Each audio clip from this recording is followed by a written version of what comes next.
श्री गुरु गोविंद सिंह महाराज जी। जन्म साखी श्री गुरु गोविंद सिंह महाराज जी की। साहिबजादों की पंजाब जाने की चाहत। गुरुद्वारा जन्म स्थान से 2 मील पूर्व दिशा की ओर काजी रहीम खां करीम खां का एक सूखा हुआ बाग था। इस बाग में सदगुरु तेग बहादुर जी कुछ समय बैठे थे। आप जी के बैठने से यह हरा भरा हो गया था, जिससे वे गुरु घर पर बहुत श्रद्धा रखते थे। इन्होंने जब साहिबजादे के दर्शन किए तो बड़े प्रसन्न होकर अपना यह बाग इनको भेंट कर दिया। यह बाग अब गुरुद्वारा जन्म स्थान की संपत्ति है और गुरु का बाग के नाम से प्रसिद्ध है। धन श्री गुरु गोविंद सिंह महाराज जी।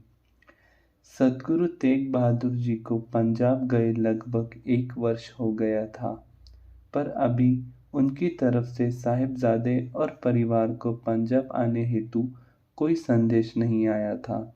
इस कारण साहिबजादे की माता नानकी जी से सलाह मशविरा करते रहते थे कि हम अब शीघ्र से शीघ्र पंजाब जाना चाहते हैं, पर अभी तक पिताजी की ओर से हमें कोई संदेश नहीं आया।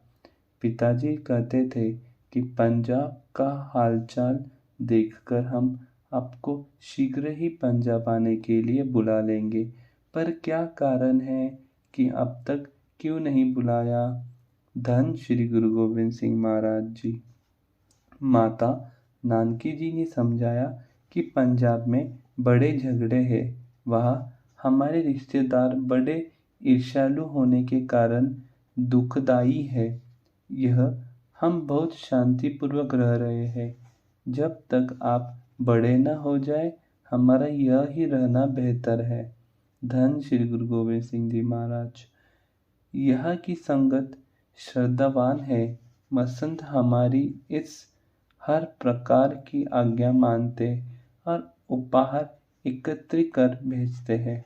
हमें पंजाब जाने का विचार नहीं करना चाहिए।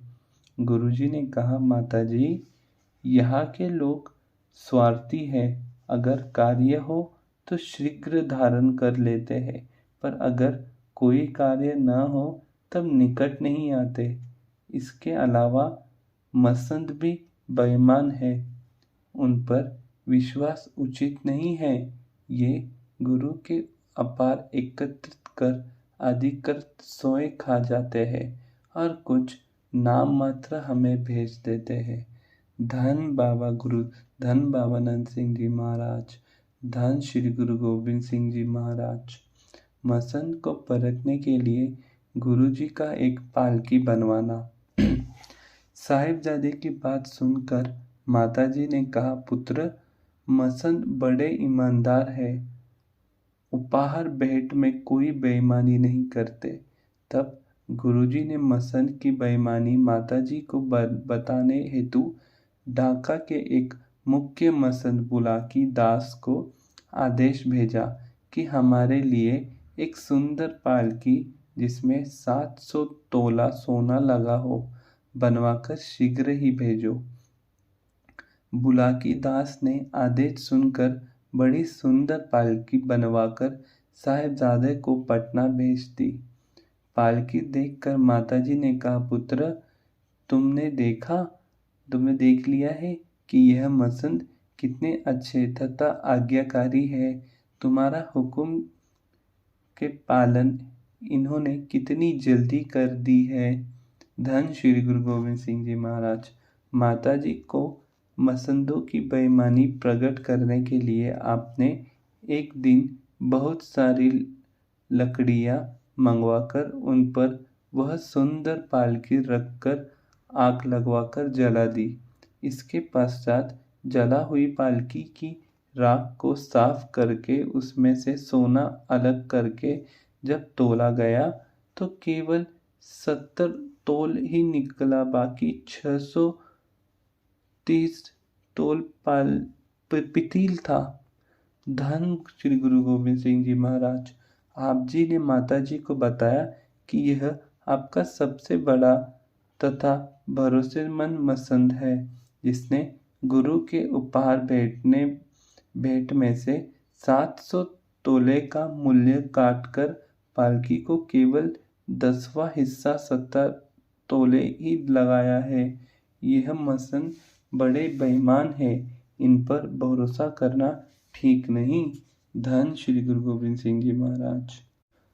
इसी तरह साहिबजादे ये पंजाब जाने के लिए नित्य प्रतिदिन माताजी को जोर दे रहे थे, लेकिन माताजी पंजाब से सदगुरु साहिब की चिट्ठी का इंतज़ार कर रहे थे कि जब तक वह आज्ञा न दे हमारा पटना से जाना ठीक नहीं है।